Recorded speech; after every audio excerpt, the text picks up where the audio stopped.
Hey YouTube, welcome to the Subprime to Prime YouTube channel. Here our focus is to get you from subprime to prime.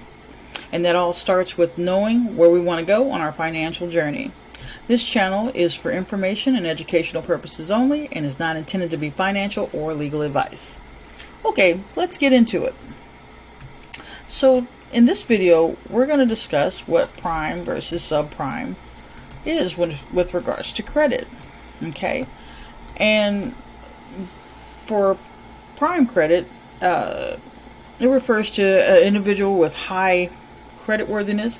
These borrowers typically have a good credit history, high credit scores, and low risk of defaulting on loans or credit card payments. And typically they have a high credit score, usually above 700, stable income and employment. They demonstrate responsible financial behavior, low risk of default on loans or payments of any kind.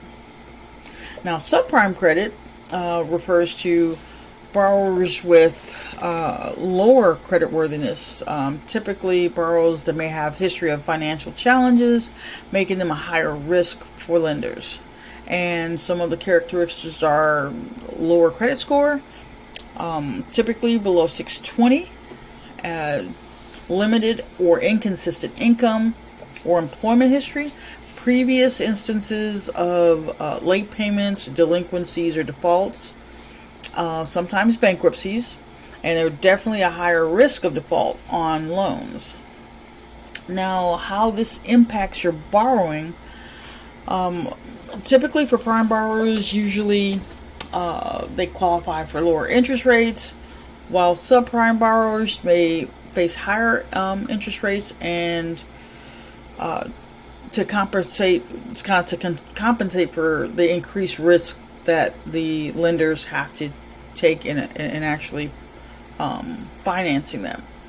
Now, a person with a high credit score, stable job, and history of on-time payments is likely going to get just about their pick of the litter when it comes to finances. Now, you don't have to have a 850, to be considered in that extremely high category. If you have a 750 or above, I mean, you're still going to get pretty much the same rates as if you had an 800. It doesn't change that much when your credit scores are that high. However, if you're a 620 and below, you're gonna face plenty of challenges, going forward until over time that changes.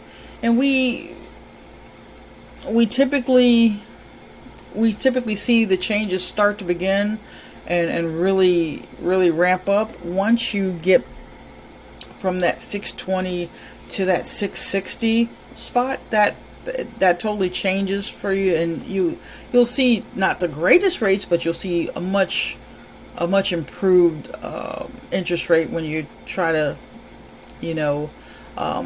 apply for any kind of products. But keep in mind, where you are now is definitely not where you will always be. There's going to be some work involved and getting you from subprime to prime, but that's the whole point of this channel, to kind of give you some perspective and guidance and action steps that move towards the prime side of the house and a standard of getting financing at really great rates and just being financially responsible. This is your responsibility to drive your financial future in the right direction. Now, our habits and the things that we've done before likely are the reason why we're in situations where we can't go out and get the car we want. We can't go out and afford the new house. The interest rates are high right now for those areas, but even when they weren't, you still didn't have it then, and it's time you actually took the fiscal responsibility to get yourself on the right track. It is absolutely the best thing you can possibly do for yourself and your family, and protecting your legacy. If you have children, you don't want them following in the same financial path you did, and you right now have the opportunity to lay a brand new financial foundation for them and yourself going forward. So one of the first things you are going to want to do is check your credit.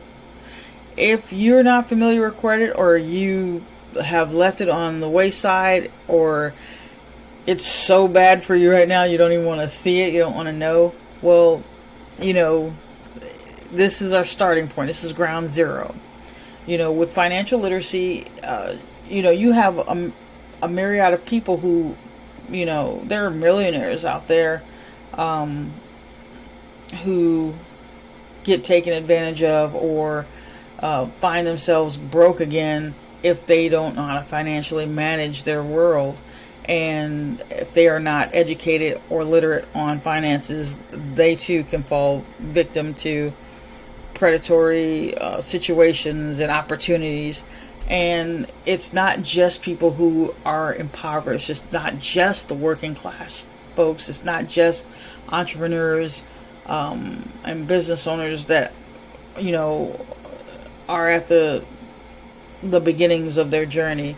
If you don't know what you don't know, this could end up in really bad for you. Now, just taking in account what our overall financial health and well-being is, we're talking about the money we have coming into our life versus the money that we have going out of it. And in future videos, we're going to talk about budgeting. We're going to talk about, having high credit utilization on credit cards. But just to give you that perspective, this is your financial responsibility. You got yourself into an issue, or you're heading that way, and you want to get on the side of educating yourself on the whole concept of financial responsibility, so that you can get there and become really, really financially fit. And taking a actual, true to life, accurate inventory of what you have going out, and the bills, or I should say debt and expenses, and those necessary things versus the unnecessary things.